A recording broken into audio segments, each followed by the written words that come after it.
30 жылдын ичинде Кыргызстанда чокул эч кандай өзгөрүүлөр болгон жок. Бүгүнкү күндө бийликтин булагы эл эмес. Халк, эл өзү тандабайт.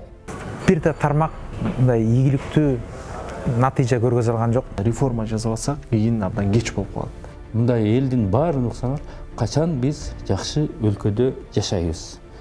Качан биз эркин, өнүккөн, татыктуу айлыкка, татыктуу медициналык кызматка, татыктуу билимге качан биз ээ болобуз деген суроолор.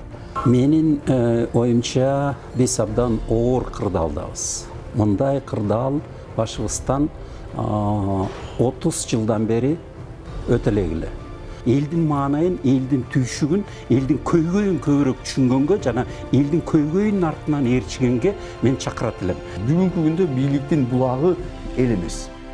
Негизи мыйзам эмне үчүн кабылданат? Мыйзам деген жарандын турмушуну жеңилдетиш үчүн, турмушту жеңилдетиш үчүн кабылданат да, жашоону жеңилдетиш үчүнчү. Кыргызстанда жарандык коом күчтүү, жарандар демилгелүү, өлкөнү өзгөртүүгө, коомду алдыга жылдырууга абдан аракетчил.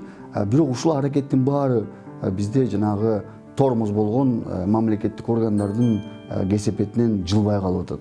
Биз азыр ушундай бир абалга келдик. Акыркы пандемия көрсөттү.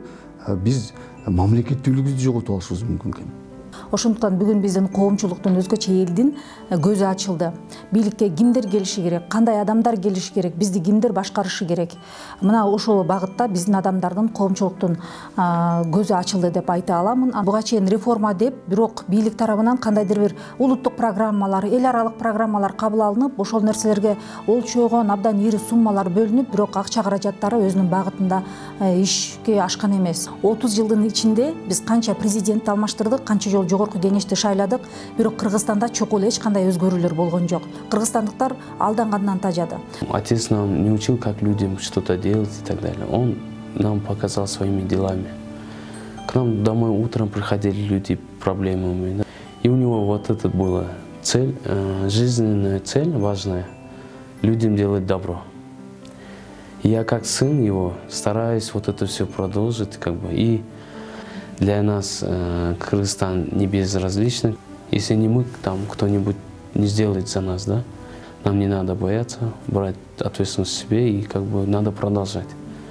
Без этого никак, потому что в парламенте это тоже представители этого же народа, да? Кыргызы всю жизнь уважали своих женщин. Женщина была партнером.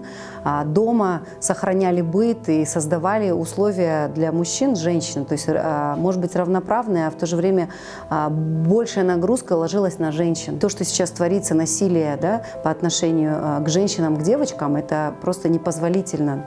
И я считаю, что здесь мы должны тоже объединяться и поднимать эти стандарты. Стандарты образования для девочек, возможности для женщин, получение особенных кредитов, да, поддержка женского предпринимательства. То есть, поддерживая женщину, мы поддерживаем большие семьи, мы поддерживаем всю страну. Из-за того, что не решается проблема с экологией, онкология в нашей стране помолодела. Мы поняли, что гражданское общество на себя взяло проблемы государства и очень эффективно за 6 месяцев помогло всем нуждающимся. Без сильных граждан не будет развития, без отзывчивой власти не будет сильных граждан. Да? Поэтому сильное гражданское общество – это прежде всего прогресс. Да, это подотчетность, это возможность быть услышанным каждому человеку. Саясатқа деле келген жоқпын, мен саясатқа да барғым келбейді. Мен өзім пикирлеш адамдар менен туңгуюктан чыгаралы, системаны өзгөртөлү, мамлекетти реформалайлы, жарандарга биздин элибизге жакшы шарт түзөлү деп атам. Ошону максатты көздөп келдим. Өлүмдөргө жооп бере турган киши жок. Бул системанын банкрот болгону туурабы? Бул саламаттык сактоо бул бир система. Бул система иштебегендикти көргөздүк. Өлүм боюнча антирекордду соктук. Бул системаны өзгөрүш керекпи?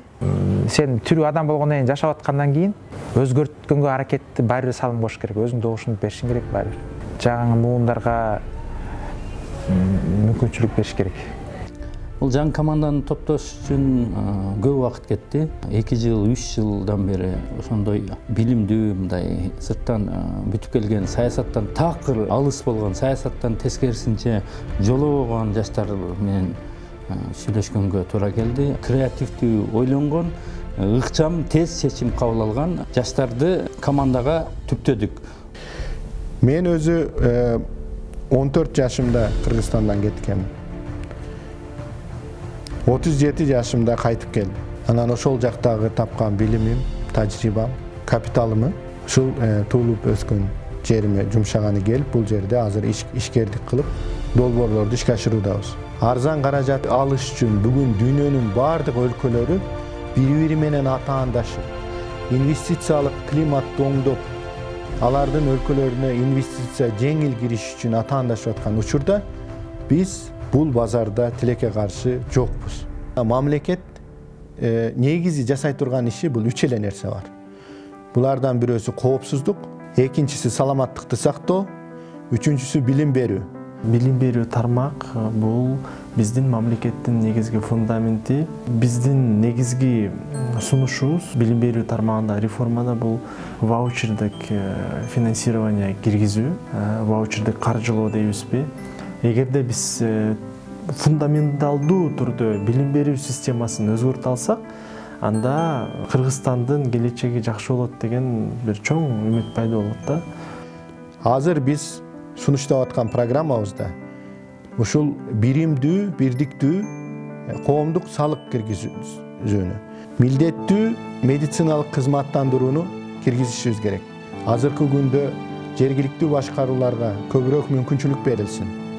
Биз айтып атабыз, биздин билимибиз, тажрыйбабыз бар. Биз суна турган сунушубуз бар деп атабыз. Келгиле, бир болойлу, бирге ишке ашырайлы деп атабыз. Биздин айтар сөзүбүз бар деп атабыз. Бир Бол партиясынын лидери Алтынбек Сулайманов мырза менен баарлашып, 2 жылга созулган бир баарлашуунун негизинде ушундай чечимге келдик. Биздин ортобузда толук пикир бирдиги бар. Элдин бүгүнкү талабы билимдүү, заманбап билимдүү, тажрыйбалуу, элине күйгөн бир өзүнүн туруктуу көз караштары бар инсандарды парламенттен көргүсү келет.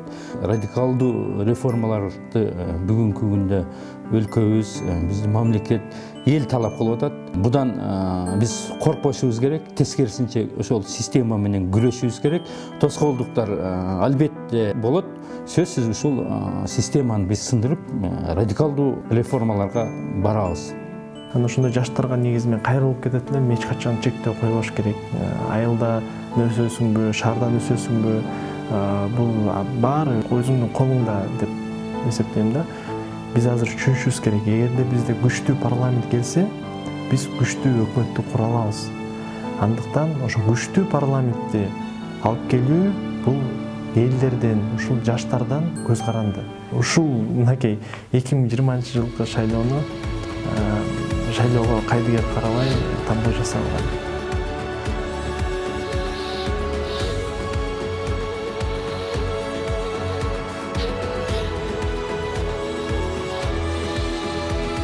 Бир Бол номер 13.